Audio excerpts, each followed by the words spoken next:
cuando los ministros de Economía y de Energía están reunidos también viendo los detalles de ese movimiento de crisis energética y de situación económica. Pero mercados al alza en casi todos los frentes, incluyendo el euro. Ángel Olea, socio y director de inversiones de Avante. Ángel, muy buenos días. Hola, muy buenos días. 75 puntos básicos finalmente. ¿Qué valoración hacéis de esa decisión del BCE? Bueno, yo creo que ya desde Jackson Hole, desde la reunión de banqueros centrales, en la que el representante del Banco Central Europeo ya anticipó que eso estaba encima de la mesa, el mensaje que nos ha venido dando el Banco Central Europeo es que era muy probable que esta subida de 0,75 se produjera ayer, ¿no? Además, las expectativas del mercado, que es donde más claramente se puede apreciar dónde están esas expectativas de la gente, ya apuntaban a este 0,75. Es decir, el Banco Central Europeo lo que ha hecho ha sido darse tanto a su discurso que ya venía endureciendo durante las últimas semanas, como a ese mercado que ya estaba poniendo en precio esa expectativa de subida de tipos, ¿no? ¿Conseguirá la subida el objetivo de reducir la inflación? Todavía parece que el pico no ha llegado del todo. No, la verdad es que vamos constantemente, conforme avanzamos el año, diciendo el pico de inflación va a estar cerca, va a estar cerca, va a estar cerca, y no llegamos, ¿no? Es probable que en Estados Unidos, si no hemos llegado a eso, estemos cerca, porque ya se ha visto una línea descendente en la última publicación. En Europa ahora mismo las estimaciones son que hasta final de año probablemente no veamos ese pico de la inflación y que podamos irnos a una tasa próxima al 10%. Este mensaje de no menos de 2, no más de 5, ¿cambia la fotografía al inversor? ¿Debe cambiarle o hacerle rotar o hacerle más conservador por la profundización o por la extensión en el tiempo que va a tener la subida de tipos del BCE? Yo creo que el Banco Central Europeo, todo está en las expectativas, ¿no? Porque, claro, lo que ya está reflejado en la comunicación y en lo que ya está puesto en el mercado, eso es algo que ya está en el precio de los activos, ¿no? El Euribor a 12 meses está en el 2%, aunque el tipo del Banco Central está en el 0,75%, porque el mercado ya está digiriendo que eso es lo que va a suceder, que se va a subir al 2%, ¿no?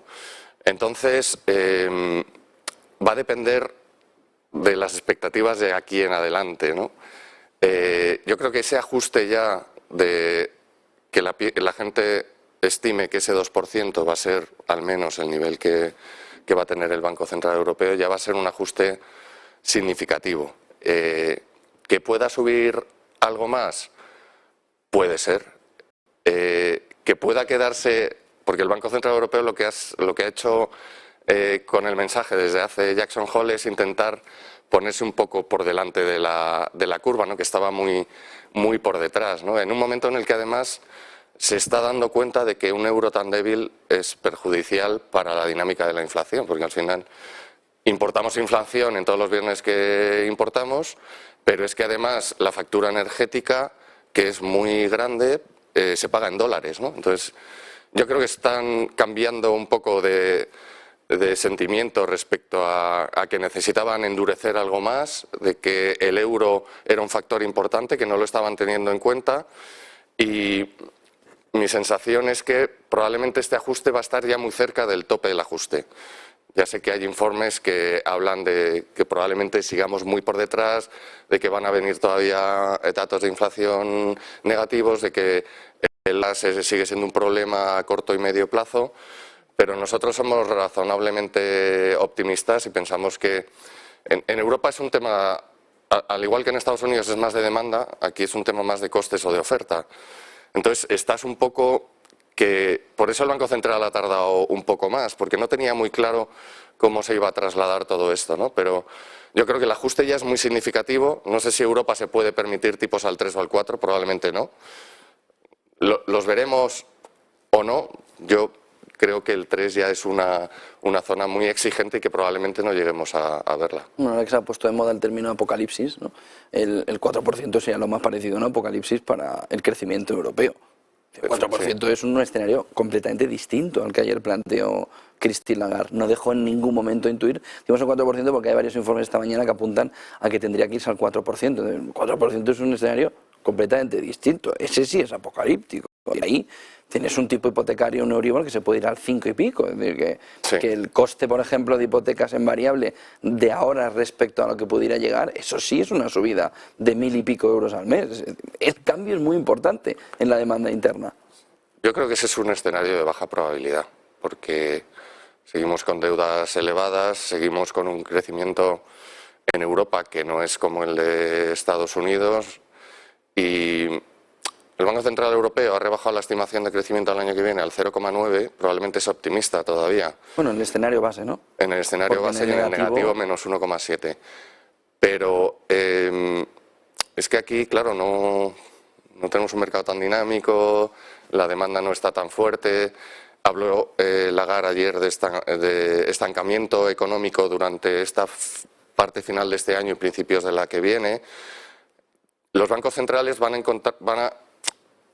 intentar un equilibrio entre frenar la inflación, que ahora es probablemente donde están más enfocados, pero poniéndole un ojo también al crecimiento económico. Es verdad que ahora esto prima, como primó en la primavera, luego en verano tuvimos ahí un momento de que, bueno, esto se va a ralentizar, los bancos centrales van a tener que bajar tipos el año que viene, y por eso las expectativas otra vez de los tipos bajaron un poco y los tipos de mercado también, ¿no? Pero,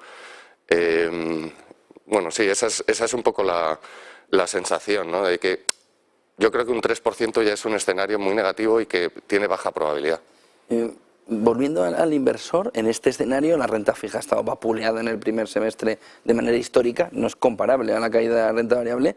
Es momento de empezar a ver, por esa subida de tipos, opciones en una renta fija, incluso no a corto plazo, sino empezar a mirarla ya a largo plazo como mecanismo defensivo de las carteras.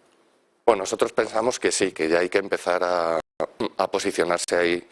Nosotros a principios de año, con los tipos en negativo, creíamos que era un activo no invertible, o sea, no tenía sentido, no rentabilidad y bastante riesgo, ¿no? Sobre todo tanto de duración como de crédito. Yo creo que se están abriendo oportunidades, ya tenemos tipos de empresas de calidad al 3,5 en Europa, que es un tipo que no se ha visto históricamente, o sea, en los últimos 10 años no se ha visto tipos tan altos, porque incluso en la pandemia las empresas de calidad, como el tipo base era bajo, no llegaron a alcanzar esos niveles de rentabilidad. Entonces ahí yo creo que va apareciendo una oportunidad.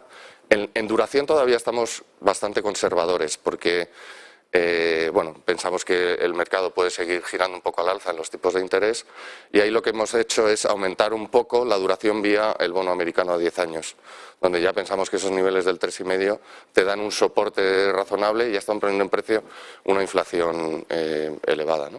Pues muchísimas gracias por ese análisis, Ángel Olea, socio y director de inversiones de Avante.